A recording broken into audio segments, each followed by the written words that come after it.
selecting the route. I had help from some of the Ford people in the DC itself, and they selected one route.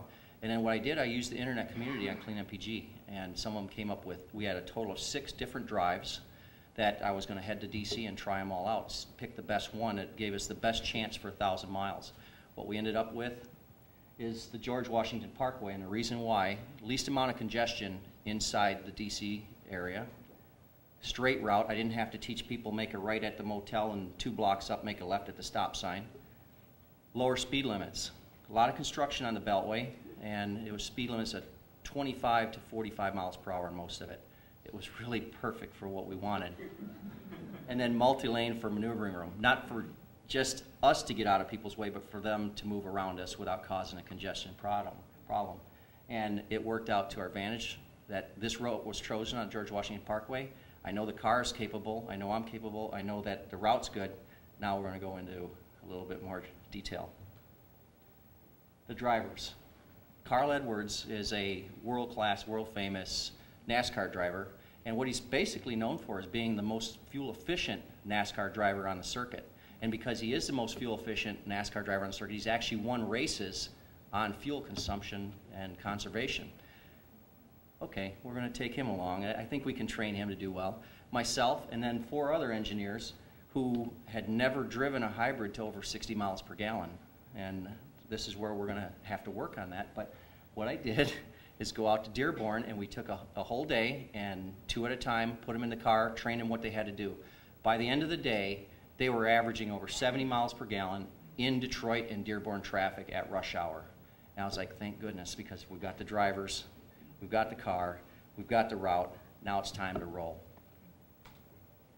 The techniques that I taught them in Dearborn, pretty basic things. We're going to do basic vehicle setup, and that we bring the pressure up in the tires, new oil, try to keep the weight to a minimum, basic stuff. No AC or defrost, and it's going to be tough because we didn't know what was going to happen in DC in May. We don't. It could be 90, it could be 70, it could be 20. We don't know. But I said, no matter what it is, you're not going to use AC. You're not going to use vent fans. You're not going to use anything that possibly hurt or harm our fuel economy. And they pulled through. They actually became troopers and got with the program. I had to teach them anticipating traffic conditions and impediments versus reacting to them, and that was probably the toughest thing I could do for them. They're used to driving with traffic like normal, you know, everybody's racing around the lights and stop signs and making fast corners stuff. What I taught them is to look further out, anticipate what somebody's going to do so that you can maintain momentum through the course. And once they picked that up, they basically had all the tools they needed. Rabbit timing is a good one for all of us, and you're going to hear about later, but let the rabbits, let those guys racing from light to light, give them the checkered flag. They won the race, and they trip the light so it's green by the time you get there, and we'll stay right with them. One person in the vehicle. The reason why we chose one in the vehicle, of course, was weight, and we're going to put each driver on their own out on the course for about 2-hour stints. And this has to do with the driver rotation. I didn't want people to focus on fuel economy for any more than 2 hours because, as some people in here know, it's quite an intense position to be in. So with a 2-hour stint, they knew that an hour 35 minutes, that they only had 25 more minutes to go. They get relief. They get to go back and get something to drink and take it easy and relax in the conference center. And then the minimized use of electronics. I specifically told them no vent fans, no radio, no CD, no Bluetooth, no cell phones, nothing. They had to do this on their own for grabbing every bit of fuel economy we had because we had a huge challenge ahead of us, and I wanted them to maximize what they could to make sure that could be accomplished. Let's get started. I want you to watch a little video of how the launch went off. I'm a little nervous. Had a little trouble sleeping last night, but we're all in it for the JDRF. We're prepping the car for the fill right now.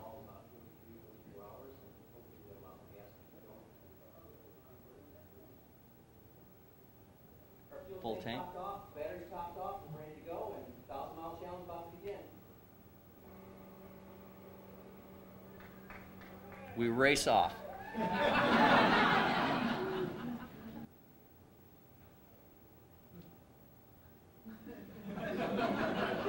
That is how I drive around corners. I've seen you drive around. Traffic's heavy, but it's rolling smooth. The temperatures are coming up, so this afternoon those guys should do really, really well. I was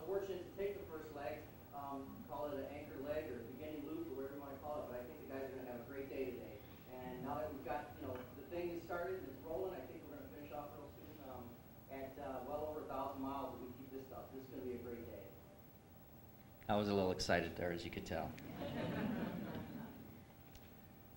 For a challenge like this, everybody has to be at the top of their game. And one of our drivers, Carl Edwards, the NASCAR driver, was at Talladega the day before. Well, a little something happened at Talladega you're going to see. We found out about this in the early afternoon, that he was in this wreck. This was on the last lap near the finish line, and end over end, end over end. Do you think he's going to be part of the team after this? He actually got out of the car. He ran across the finish line to finish the race on his own. And that is NASCAR rules. It's legal to do that.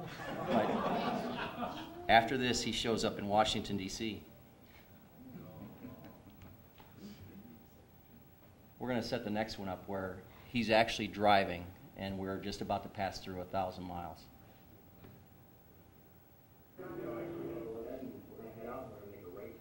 This is a Wayne clinic, and some of you have been through that, so you know all about that. Long, wide turn, okay? And just kind of creep out there.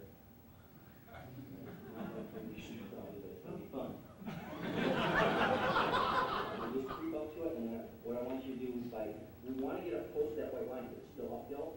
The further we can get to the, the tide potential, the better off we are. So pull it up, pull it up. There you go. Now bring your load up right there and just hold it. Keep it accelerated. The faster you go, the more you can press into the pedal, but just barely touch it, okay? You're doing excellent. You're doing excellent. I'm teaching a NASCAR driver. Come on, baby. Here we come. Yes. Great job. There's 1,000 miles on tank of gas. Way to go. Way to go. Woo! 1,000 miles, dude. And we still got a lot of fuel in it, too. Look at that fuel gauge right there. Right there. That's The next driving fuel. First impression. You got some recording? We went through 1,000. There's still a third of a tank left. You better say it's all. Yeah. So we've gone through 1,000 miles on a single tank of fuel in this Ford Fusion hybrid. There's over a third of the tank left. At first, it was hard to get in the mindset of, saving as much fuel as possible. But once you start doing it, it's addictive. It's fun, and we average right at about 80 miles to the gallon. So that's the most, the most fuel efficient I've probably ever driven in my life.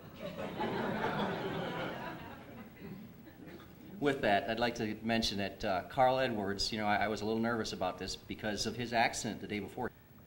We're coming up to the end of the challenge here. Oh, here we are, and we kept driving. And we kept driving some more. We kept driving so long that Ford actually ran out of the hotel room. We didn't have them set up for the next few days, so they had to try to extend rooms and make changes and get food in, and it was quite an ordeal for them. But here we are coming up to the end on Tuesday morning, 5:37 a.m. This is Tom Rolowitz, one of the calibration engineers, and he's one of the people that are behind the Ford Fusion hybrid. And he was fortunate to be driving that vehicle at that point in time. No fuel, battery's gone. This is where we ended up. And this is the actual Smart Gauge with Echo Guide that was in the Ford Fusion Hybrid Challenge vehicle. 1,445.7 miles on a single tank of fuel in a mid-size sedan. It's never, ever been done before. 81.5 miles per gallon from a vehicle rated 41 city, 39 combined. Sorry, if you repeat that on the mic so we can hear you. 1,445.7 miles on a single tank of fuel, and that's never been done in a mid-size sedan, and 81.5 miles per gallon. And imagine this is a pretty big and luxurious hybrid, and it allowed us that. This is not that hard to do either, trust me.